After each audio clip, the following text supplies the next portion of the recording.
Okay. So hi, my name is Carrie Johnston, and today I am in Bakwakata Haines Junction on the traditional territory of Champagne and Ajax First Nations, and I have with me Sierra Van der Meer. And Sierra is joining us from Whitehorse, the traditional territory of Kwanlin Dun First Nation and on Council. Welcome, Sierra, and could you tell us a little bit about what it is that you do? I am the regional director at the Canadian Northern Economic Development Agency, so the federal regional economic development agency here in Whitehorse. And so we've been working for many, many years with entrepreneurs and the innovation folks in the Yukon. And I feel like there was a world pre-COVID and a world now. And, you know, I think that we have been playing a role these days in trying our best to support small, medium enterprises, entrepreneurs, innovators, and just all sorts of people to try to get through this from the perspective of the economic impacts of COVID. What have you learned about CanNor over the last couple of weeks, months, as you've been responding to the COVID crisis? I mean, I think that there's been a lot of really interesting things I've learned, and possibly some as a public servant. So, you know, there's a lot of criticisms I think that the public service has gotten in the past in terms of its ability to respond quickly. And I have seen the public service respond very quickly from my perspective on a lot of these COVID issues. And I've been extremely proud of our organization about how we've been able to meet the needs of organizations and businesses and entrepreneurs. And I think that I've just learned very much that things just change in an instant, and you know that you only know what you know when you know it, and then the next day things are different. So certainly 3 months ago, what I thought CanNor would be doing at this point in time is very different than what CanNor is doing at this point in time, and that's okay. What is CanNor doing these days? What sort of programs have you rolled out? So the big thing that we're working on right now is the relief program. So it's something we've never done before. We're providing fixed costs relief to businesses. So businesses that have costs that they're incurring, such as like rent, utilities, leases on assets, those kinds of things. We're providing some direct grants to them in order to make sure that they can pay those bills through this crisis, so through this these next couple months. And I think from my perspective, the really exciting part of that is the work that we've been doing with Government of Yukon. So Government of Yukon also has a fixed relief program, and we are working absolutely hand in hand. We're doing tandem assessments, we're sharing our information, and it's just a really amazing example of how people can collaborate and cooperate. And I'm really excited about that part of this, is that we're doing some things we never did before because we recognize that things are different right now, and that the need to be fast and the need to put as little pressure as possible on businesses is really high. And so we've been able to design a program that in the background is doing things that, you know, are really unique and really sort of different than our normal way of doing business. What have you learned about yourself as a leader over the last little while? You're director of the regional operation. Yeah. Well, that's an interesting question. I think that what I think I've learned is that, you know, you really are only as good as your team, and your team might be the people who work for you. They might be the people who work with you. They might be your colleagues, and that fostering a real environment where people are supportive of each other and understanding of each other and trying to be kind and gracious to, you know, people who you work with and people who work with you is just such a fundamentally important part. Because I think now that we're in a little bit of a crisis situation where things are a little bit difficult and it's quite stressful, having that foundational piece has proven to be very important. And I think that at the end of the day, what I've learned as a leader is that, you know, if you're not keeping people healthy, and if you're not being understanding of what people's limitations are, which are all different at this point in time, then you're just never going to be able to achieve what you want to achieve. So, I mean, that's pretty touchy-feely. Maybe you were looking for something more direct, but I think that if anything, this has taught me about how important it is to like use the assets that you have on your teams, you know, reach out, make sure that people have the supports that they need, and just kind of understand that everybody is in a different place and in a different position and needs different things, but that doesn't mean that they can't contribute to the overall vision of what you're trying to accomplish. And sometimes finding the ways how takes a little bit more time, but I think it's kind of vitally important.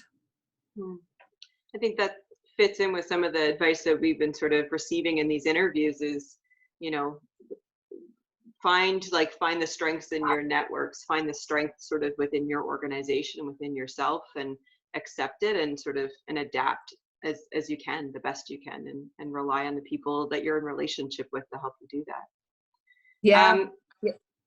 Yeah. You talked a little bit about stress. What's some of the stuff that you're doing to kind of manage your own stress load? Like what's your wellness practice like these days to keep your head cool? Oh, trying to get outside, trying to make sure I get some exercise every day. You know, I think, like I said, everybody's in different places right now, and everybody has different stresses. And I think that it can be tempting, you know, as it can be tempting in a situation like this when externally it looks like things are really going quite well. You know, there's a real temptation to be like, well, I have a job and I'm healthy. And so being sad about what's going on or being anxious about what's going on is silly because I'm in a privileged position. And I think that that's true, that you can be in a privileged position and you can be grateful for the fact that you have a job, and you can be grateful for the fact that your kids are healthy and you're healthy, and you can be grateful for the fact that we live in the Yukon and we can walk around outside. But that doesn't mean that you can't accept that some of it's kind of scary and some of it's really challenging. And, you know, I have a little guy. I have a 16-month-old baby, and I've got a 4-year-old, and they're, you know, it's okay that sometimes that feels really tiring and feels really hard. You know, so I think I think part of the wellness piece is just being okay with that things are not going to be totally okay, and allowing oneself to be sad about some of the stuff, even when you can take a look at the overall picture and say, look, my life's not that bad. Still okay to kind of own some of the stuff that doesn't feel so good. Yeah. I think sort of acknowledging, like you just sort of said, that there's, you know, there is a lot of fear and anxiety, and part of what your job is to support business owners who are feeling that pressure, feeling that fear, fearing that anxiety. Sort of from your perspective, what advice do you have for business owners out there? What sort of supports do you have to offer? Well, I would say, like, definitely I would invite any business owners to give me a call, to send us an email. Just spoiler alert, that phone number that's on everything is actually my cell phone. So, like, I am actually getting these calls, and I am actually answering those calls to the best of my ability. And reach out if you're worried, or if there's something that you feel like there's a gap, or there's a way that you're not able to get the support that you feel like you need right now. And it doesn't mean that I have the solution, and it doesn't mean that I can snap my fingers and make something better or something go away. But if I understand what some of the limitations are and what some of the opportunities are, then it does give me the chance to think about what tools are at my disposal that might help, or what information I might have that might be able to, you know, assist.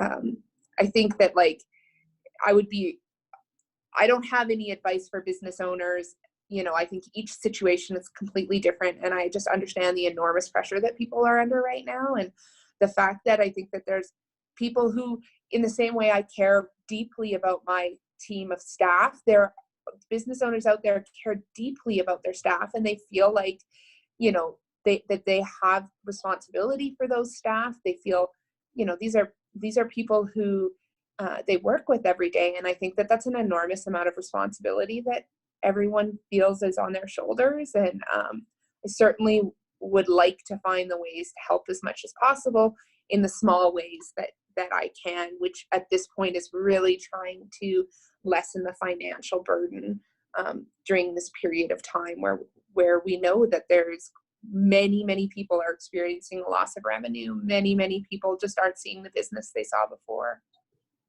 Yeah, I think that's it's interesting for you to say that the phone number to call is your cell phone. I think as business owners, one of the things that we talk about a lot is feeling like we're one person deep in our organizations. Like a lot of it does sort of rest on our shoulders as entrepreneurs, and in the Yukon, it's a small place, and so that phone number is you. It's who we're connecting with, and that's like how it is for so many of our businesses. Yeah, and I said before, I think it's totally healthy to sort of acknowledge some of the really sad parts of this, or the challenging parts of it, or the anxiety parts of this.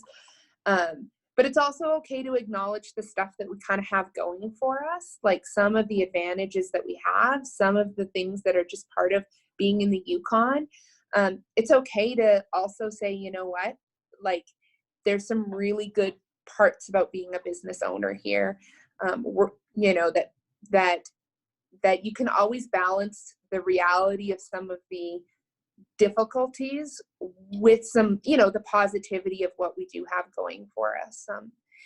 Again, being from a selfish perspective, one of the things we have going for us is this two government collaborative approach to really trying to provide supports. I think that that's a really, interesting thing. And we have a bunch of other stuff going for us. I have seen this community like Whitehorse rally around local businesses in a way that I find really heartwarming. I know I am not the only person that is also battling stress by online shopping. And it's amazing to be able to online shop and provide sort of money to these local businesses, to local entrepreneurs. I've been eating cultured cheese every week. I have all sorts of new earrings. I've got new furniture. I've got smelly soaps. I am enjoying takeout like I've never enjoyed before. Like there is this rallying sense, I think, around the Yukon, and I think it's something to be really grateful for. And I know that there's a number of businesses that aren't able to operate remotely or have been closed and stuff, but I feel like that this spirit of supporting each other will continue. And, I'm hoping that as we move through this under the direction of the CMO, we're going to be able to get to places where, these businesses are able to reopen in some capacity. And I think they'll have a real clientele of people like myself who really, really, really needs a haircut very, very, very badly.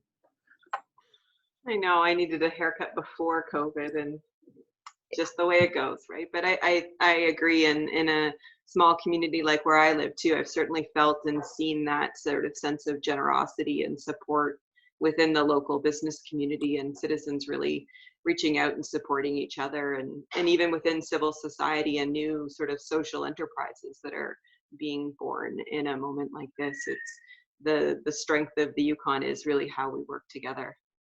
Yeah, absolutely.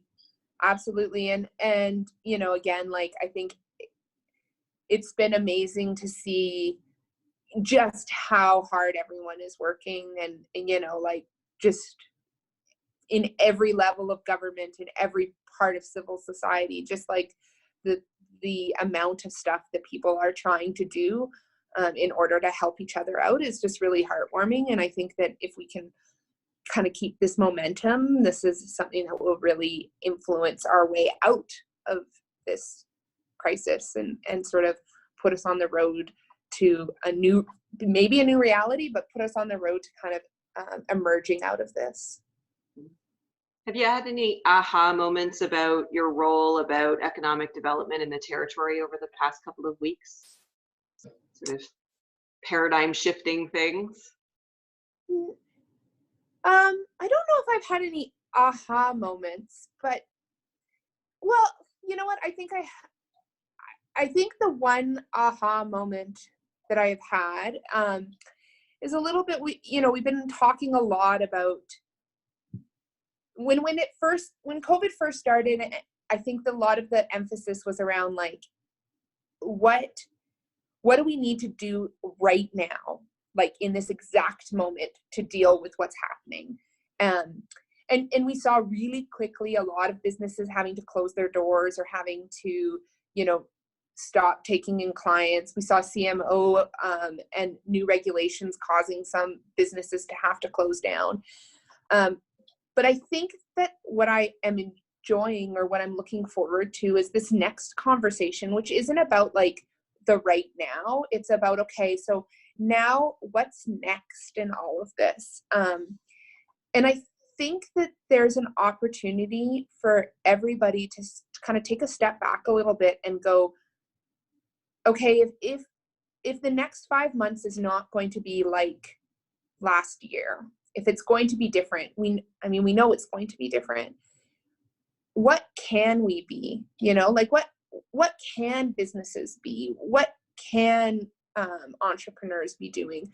And I'm really excited about some of the things that I think people are looking at doing, and how people are adjusting in order to meet maybe a different need than they are used to meeting. So I'm not even just talking about like there's people setting up websites and there's curbside delivery and those kinds of things, but I'm also kind of interested to see what are the fundamental changes that people might make. And in some cases, I think that they may be things that are more permanent in nature, and some of them are just going to be changes for the immediate. But I guess circling back to what was the aha moment, I think the aha moment was just like, this isn't just a short term, this isn't just a 2-month like press pause and then you press play again. Like that there's going to have to be a change. People are going to have to do things differently. And how do we help people do things differently? And how do we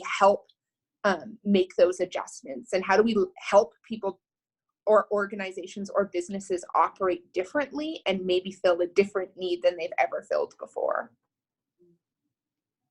I feel like I'm certainly experiencing that, working with the Yukon College Pivot program, and seeing sort of businesses looking for different opportunities in there and building, different business structures. It's really neat.